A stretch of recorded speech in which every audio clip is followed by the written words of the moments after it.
قیمتی لمحے۔ السلام علیکم ورحمۃ اللہ وبرکاتہ۔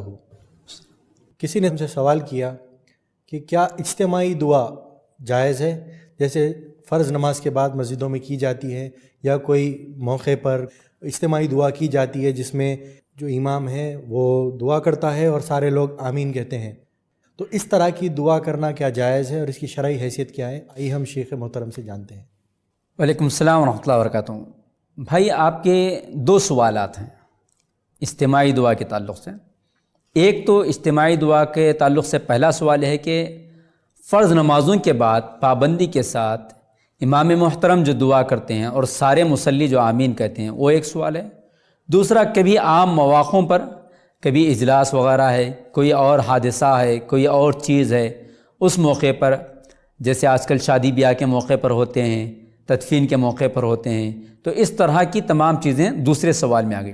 سوال کا جو پہلا حصہ ہے اجتماعی دعا فرض نمازوں کے بعد، اجتماعی دعا فرض نمازوں کے بعد، اس کے لیے تمام کتب احادیث میں کہیں کوئی دلیل نہیں ملتی، اور تقریباً ائمہ اور محدثین شارحین نے، اور قریب کے مفتی اعظم شیخ بن باز رحمۃ اللہ علیہ سے بھی یہ سوال کیا گیا، تو آپ نے ہی کہا کہ لا اصل لہ، اس کی کوئی اصل نہیں ہے، بلکہ تمام کی تمام چیزیں بدعت ہیں، تمام کی تمام چیزیں بدعت ہیں، کہ اس کی کوئی دلیل نہیں ہے۔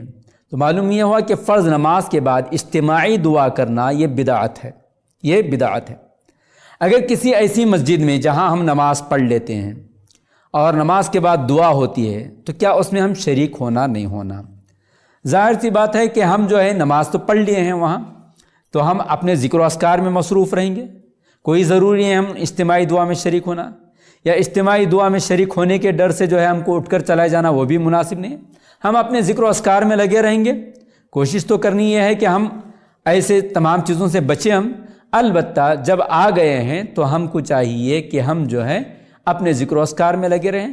ہر آدمی آخری تشہد کے اندر، قاعدے کے اندر جو ہے دعا کرتا ہی ہے، دعا کرتا ہی ہے۔ اللہم انی ظلمت نفسی ظلما کثیرا، مختلف جو دعائیں ہیں وہ تمام دعائیں کرتا ہے، اور سجدے میں تو ویسے بھی اپنی لینگویج میں کرنے کی اجازت ہے، تو مختلف دعائیں کرتا ہے۔ تو فرض نماز کے بعد جو ہے اجتماعی دعا کا کہیں کوئی ثبوت نہیں ملتا، یہ بات کی پیداوار ہے، اور آج بھی جو ہے اس کے الگ الگ طریقے بدل گئے۔ چند سالوں پہلے تک باقاعدہ پوری طرح اجتماعی دعا بڑے زور و شور سے ہوتی تھی، لیکن جن مساجد میں ہوتی ہے یا جن کے پاس ہوتی ہے، جب ان کے اکابرین کی جانب سے، ان کے مدارس کی جانب سے جب فتوے آ گئے اجتماعی دعا بدعت ہے، تو اس کا طریقہ بدل دیا گیا۔ طریقہ کیا بدل دیا گیا؟ بس اب امام صاحب ہاتھ اٹھاتے ہیں دعا کے لیے، الحمدللہ رب العالمین، بس خاموش ہو جاتے ہیں، گویا درمیان کا حصہ وقفہ رہتا ہے، جو درمیان میں سب اپنی اپنی دعا کریں، آخر میں سبحان ربک رب العزت۔ تو یہ ساری کی ساری چیزیں انہیں بھی معلوم ہے کہ یہ بدعت ہے، بس راستے بدل رہے ہیں اور صورتیں بدل رہے ہیں۔ البتہ یہ اجتماعی دعا نماز کے بعد کرنا بالکل جائز نہیں ہے، بدعت ہے۔ جب ہم اس کی اصلاح کرتے ہیں لوگوں کو، جی، تو دو سوال بڑے عام آتے ہیں لوگوں کے پاس سے، جی، کہ کرے تو کیا ہوتا، جی، ارے غلط کام تو نہیں ہے نا؟ جی، جی، دیکھیے، کرے تو کیا ہوتا، اتنے لوگ جو کر رہے ہیں سب سارے غلط ہے کیا؟ جی، جی، اسلام کے اندر کسی بھی عمل کے کرنے یا نہ کرنے کے لیے میجورٹی نہیں دیکھی جائے گی۔ کرنا غلط کیا ہے؟ اس لیے غلط ہے کہ اس کے لیے کوئی حدیث نہیں ہے، کوئی دلیل نہیں ہے، سنت سے ثابت نہیں ہے۔ اللہ کے نبی صلی اللہ علیہ وسلم کی 23 سالہ نبوت کی زندگی میں جب سے نماز فرض ہوئی، اس کے بعد تک کہ آپ صلی اللہ علیہ وسلم نے کسی نماز کے بعد سلام پھیرنے کے بعد آپ نے اجتماعی دعا کی، ایسی تو بات نہیں ہے۔ جبکہ آپ صلی اللہ علیہ وسلم کی نماز کا چھوٹا سا چھوٹا کام بھی نوٹ کیا گیا ہے۔ صحابہ فرماتے ہیں جب آپ صلی اللہ علیہ وسلم سلام پھیرتے تو اللہ اکبر، استغفر اللہ، استغفر اللہ، استغفر اللہ، زور سے کہتے، آخر تک سنے آتا۔ اتنی چھوٹی چھوٹی چیزیں آپ صلی اللہ علیہ وسلم کی نماز کے تعلق سے محفوظ کی گئی ہیں، تو اجتماعی دعا اگر کی گئی ہوتی تو کیوں محفوظ نہیں ہے؟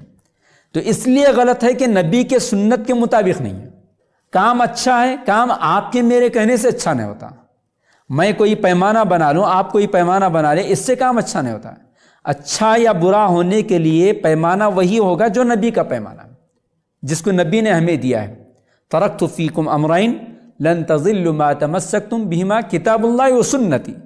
تو کتاب اللہ اور سنت رسول اللہ میں کوئی کام نہیں ہے جس کو ہم دین سمجھ کر رہے ہیں، ثواب سمجھ کر رہے ہیں، اچھا سمجھ کر رہے ہیں، تو غلط ہے۔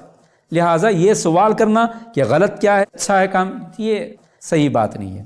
جی، دوسرا سوال کا آپ کا جو حصہ رہا کہ مختلف اجتماعی اوقات میں اجتماعی دعا کرنا کیسا ہے۔ بسا اوقات نبی صلی اللہ علیہ وسلم سے بعض چیزیں منقول ہیں، بسا اوقات آپ صلی اللہ علیہ وسلم کے اعمال ہمیں معلوم ہوتا ہے کہ آپ صلی اللہ علیہ وسلم نے کیا ہے، تو ہمیں اجتماعی طور پر وقت ضرورت کبھی مجلسوں کے اندر یا پھر مختلف حالات کے موقع پر کر سکتے ہیں۔ اسی طرح نماز میں قنوت نازلہ ہے جو اجتماعی ہوتی ہے، تو یہ بھی کرنے کی اجازت بھی ہے اور کرنا بھی چاہیے جب اس کی ضرورت محسوس کی جائے۔ البتہ شادی کے موقع پر جو اجتماعی دعائیں ہوتے ہیں یہ بالکل غلط ہے، بالکل غلط ہے۔ اسی طرح جنازے کے بعد، دفنانے کے بعد، تدفین کے بعد جو اجتماعی دعا ہوتی ہے اس میں بھی بہت اختلاف ہے، اختلاف کے باوجود بھی راجح یہی ہے کہ اجتماعی دعا نہیں ہونی چاہیے۔ وہاں دعا کے لیے آپ صلی اللہ علیہ وسلم نے جو الفاظ یا جو حکم آپ صلی اللہ علیہ وسلم نے ہمیں دیے ہیں وہ یہ کہ ہم آپس میں جو ہے اپنے اس بھائی کے حق میں، اپنی اس بہن کے حق میں جس کو دفنا ہے، اس کے ثابت قدمی کے لیے ہم کو دعا کرنا ہے، مغفرت کی دعا اور ثابت قدمی کی دعا کرنا ہے۔ اجتماعی دعا کا ثبوت وہاں بھی نہیں ملتا ہے ہمیں، یہاں تک کہ جنازے کو دفنانے کے بعد بھی اجتماعی دعا نہیں، شادی کے محفل میں بھی اجتماعی دعا نہیں ہے، وہاں بھی انفرادی طور پر ہم دلہے کو مبارکبادی دیتے ہوئے دعا کریں گے، ہم بارک اللہ لک و بارک علیک و جمع بینکما فی خیر۔ تو یہ اجتماعی دعا سراسر نماز کے بعد جو کی جاتی ہے بدعت ہے، اس کا کوئی اصل اور کوئی دلیل نہیں ہے، امید کہ آپ مطمئن ہیں۔ جزاک اللہ خیر۔ ایسے ہی اور ویڈیوز بنانے میں ہماری مدد کریں۔